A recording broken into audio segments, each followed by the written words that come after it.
നമ്മോടൊപ്പം ഗോപിനാഥ് മുതുകാട് ചേരുകയാണ്. അദ്ദേഹം തിരുവനന്തപുരത്തേക്ക് തിരിച്ചു പോരാനായി ഖത്തർ എയർപോർട്ടിൽ എത്തിയതായിരുന്നു. അപ്പോഴാണ് ഈ വിമാനത്താവളം അടച്ച വിവരം അറിയുന്നത്. ഗോപിനാഥ് മുതുകാട് തന്നെ നമ്മോടൊപ്പം തത്സമയം ചേരുകയാണ്. നമസ്കാരം സർ, അങ്ങിപ്പോൾ ദോഹ എയർപോർട്ടിലാണുള്ളതെന്ന് മനസ്സിലാക്കുന്നു. അതെ അതെ അതെ അതെ. അവിടെ മറ്റു പാസഞ്ചേഴ്സ് എല്ലാവരും എത്തിയിട്ടുണ്ടല്ലേ? അവിടെ യാത്രക്കാർ എല്ലാ ഫ്ലൈറ്റും ക്യാൻസൽ ആയല്ലോ. കംപ്ലീറ്റ് നിശ്ചലമാണ് ഇവിടെ എയർപോർട്ടിന്റെ. ഞാനിവിടെ ഗ്ലാസിന്റെ ഉള്ളിൽ കൂടെ നോക്കിക്കഴിഞ്ഞാൽ കംപ്ലീറ്റ് സ്റ്റക്കാണ്. ലൈറ്റും ഇല്ല, കാര്യമായിട്ട് ഒരു വാഹനങ്ങൾ ഓടുന്നില്ല, കംപ്ലീറ്റ് സ്റ്റക്കായി നിൽക്കുകയാണ്. അതാണ് ഏത് എയർലൈൻസിലാണ് വരാനായി തീരുമാനിച്ചിരുന്നത്? ഞാൻ ഖത്തർ എയർവേസിലാ. അതെ, ഏതെങ്കിലും തരത്തിലുള്ള അറിയിപ്പ് ലഭിക്കുന്നുണ്ടോ എയർലൈൻസിന്റെ ഭാഗത്ത് നിന്ന്? ഒരു അറിയിപ്പില്ല, ഒന്നുമില്ല, ഒരു ന്യൂസും ഇല്ല. എപ്പോഴാണ് ഫ്ലൈറ്റ് ഇനി ഉണ്ടാവുക എന്നുള്ളതിനെ പറ്റിയിട്ട് ഒരു കൃത്യമായിട്ട് യാതൊരു ധാരണയില്ല, ഒരു അറിയിപ്പും കിട്ടുന്നില്ല. അങ്ങനെ പി പി ജെയിംസ് ആണ് ഗോപിനാഥ്, കേക്കാവോ? എന്താ സംസാരിക്കുന്നത്. ഗോപിനാഥ് എന്തിനു വേണ്ടിയായിരുന്നു ദോഹയില് പ്രോഗ്രാം ചെയ്യാൻ പോയതായിരുന്നോ? അതെ, ദോഹയിൽ പ്രോഗ്രാം ചെയ്യാൻ വന്നതാണ്. അത് കഴിഞ്ഞ് ഫംഗ്ഷൻ കഴിഞ്ഞതിന് ശേഷം ഇന്നിപ്പോ എയർപോർട്ടിൽ വന്നത്. അപ്പൊ വരുന്ന സമയത്തൊന്നും ഒരു പ്രശ്നം ഉണ്ടായിരുന്നില്ല. പെട്ടെന്നാണ് പറഞ്ഞത് കംപ്ലീറ്റ് സ്റ്റക്ക് ആയി. ഒരാൾ ഇവിടെ വന്ന് പറഞ്ഞു എന്തോ പ്രശ്നമുണ്ട്.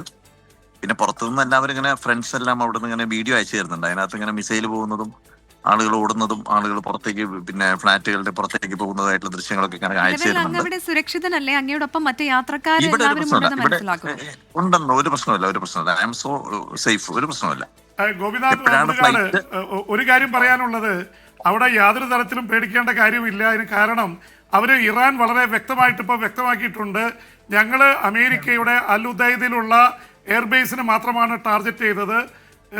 ഈ രാഷ്ട്രം ഖത്തർ ഞങ്ങളുടെ സഹോദര രാഷ്ട്രമാണ്, അവിടുത്തെ ജനങ്ങൾ സഹോദരങ്ങളാണ്, ഒരു തരത്തിലും ജനങ്ങളെ അറ്റാക്ക് ചെയ്യുന്ന ഒരു സംഭവം ഉണ്ടാവില്ല എന്നുള്ള തരത്തിൽ പറഞ്ഞിട്ടുണ്ട്. അപ്പൊ അതുകൊണ്ട് ഒരു തരത്തിലും പേടിക്കേണ്ട കാര്യമില്ല. പിന്നെ അതൊക്കെ നമ്മൾ ഇപ്പോഴാണ് അറിയുന്നത്. ആദ്യം ഇവിടെ കിട്ടുന്ന 6 മിസൈൽ അവിടുന്ന് ഇറാൻ അയച്ചിട്ടുണ്ടെന്നാണ് ആദ്യം കിട്ടുന്നത്. സ്വാഭാവികമായിട്ട് എയർപോർട്ടിൽ മിസൈലും ഡ്രോണുകളും അയച്ചു എന്നുള്ളത് ശരിയാണ്. അതില് 2 മിസൈല് തകർത്തിട്ടുണ്ട് ഇവരുടെ ഡിഫൻസ് സിസ്റ്റം. പ്രത്യേകിച്ച് ഖത്തറിന് നല്ല ഇതുണ്ട്. പക്ഷെ ഖത്തർ തിരിച്ചടിക്കുമെന്ന് പറഞ്ഞതോടെ ഇറാൻ പറഞ്ഞു ഞങ്ങൾ ലക്ഷ്യം വെച്ചത് അമേരിക്കയുടെ താവളത്തെയാണ്. എന്ന് മാത്രമല്ല, ഇത് അയക്കുന്നതിന് മുമ്പ് ഖത്തറിനെ അറിയിച്ചു എന്നാണ് ഇറാൻ പറയുന്നത്. ഖത്തർ അത് സ്ഥിരീകരിക്കുന്നുണ്ട്. അതുകൊണ്ട് തന്നെയായിരിക്കും ഖത്തർ എയർ സ്പേസ് അടച്ചിട്ടത്. ഇനി ഒരു കാര്യം കൂടി ഓർക്കാം, ഖത്തർ എയർവേസിന്റെ ആസ്ഥാനം ഈ അൽ ഉദൈദ് എയർവേസിന്റെ തൊട്ടടുത്താണ്. അപ്പൊ അതുകൊണ്ട് അപ്പൊ എല്ലാ കാര്യങ്ങളും ഉടനെ തന്നെ അറിയിക്കും എന്ന് പ്രതീക്ഷിക്കുക.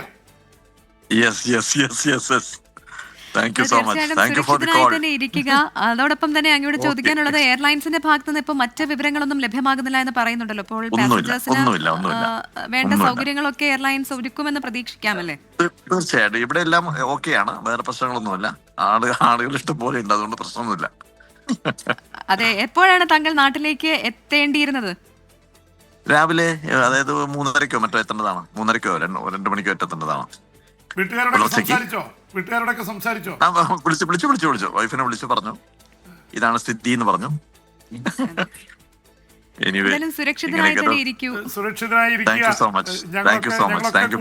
പ്രശ്നമുണ്ടെങ്കിലും വിളിച്ചോളൂ.